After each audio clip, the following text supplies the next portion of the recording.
মই প্ৰিয়া মোৰ চেনেললৈ সকলোকে স্বাগতম জনাইছোঁ। আজি আপোনালোকক মই আমৰ আচাৰ ৰেচিপি দেখাম। আপোনালোকে চাই যদি ভাল পায় লাইক কমেণ্ট কৰিব।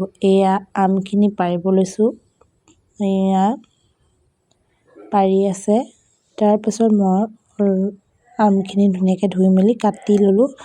কাটি লোৱাৰ পাছত এতিয়া মই নিমখ দিছোঁ। নিমখখিনি দিয়াৰ পাছত গোটেইখিনি মিক্স কৰি এয়া নিমখ দি আছোঁ। দিয়াৰ পাছত মিক্স কৰি ভালধৰণে এনেকৈ মই পিচকৈ কাটি লৈছোঁ। মই দুটা ডিজাইনত কাটিছোঁ। এটা এনেকৈ কাটিছোঁ আৰু এটা আছে দীঘলকৈ পিচকৈ কাটিছোঁ। দুটা ধৰণৰ কাটিছোঁ। এইখিনিতে আকৌ মিক্স কৰি থৈ দিলোঁ। এয়া দেখিছে শুকাই গ'ল। শুকোৱাৰ লগত মই বিট জলকীয়া দি দিছোঁ। বিট জলকীয়াৰ লগত আমৰ আচাৰটো খাই বহুত টেষ্টি লাগে।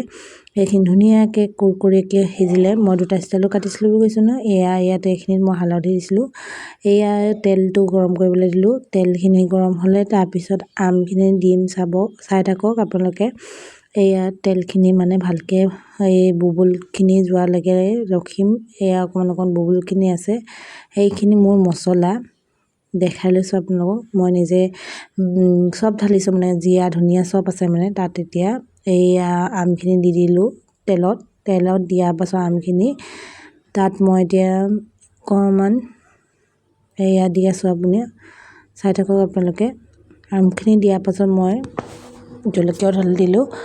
2 চামুচ জোখত মই মছলা দি দিছোঁ। মছলা মই বেছি ব্যৱহাৰ কৰা নাই, কিয় মোৰ ভালকৈ কেমেৰাটো ধৰিবলৈ মানুহ নাছিলে কাৰণে অকণমান গড়বড় হ'ল, বেয়া নাপাব।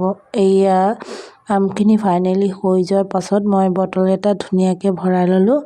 বটলটোত ভৰোৱাৰ পাছত খাব পৰা হৈ গ'ল আৰু এইখিনি এতিয়া মই ৰ'দত দি থাকিম। আপোনালোকে যে বটলত ভৰাৰ পাছত চিচা বটলত ভৰাব। প্লাষ্টিক বটলত ভৰালে আমখিনি বেয়া হৈ যায়। চিচা বটলত ভৰালে বহুত দিন যাব আৰু খাবলৈও টেষ্টি হৈ থাকে। নহ'লে আমখিনি বেয়া হৈ যায়। ইয়াত মই অকণমান ভিনেগাৰো দি থৈছোঁ। মই সেইখিনি দেখাবলৈ নোৱাৰিলোঁ, বেয়া নাপাব আপোনালোকে। আমৰ আচাৰ ভিডিঅ'টো চাই যদি ভাল পাইছে আপোনালোকে লাইক কমেণ্ট এণ্ড ছাবস্ক্ৰাইব কৰি দিব। কাষত থকা বেল আইকনটো বজাই দিব।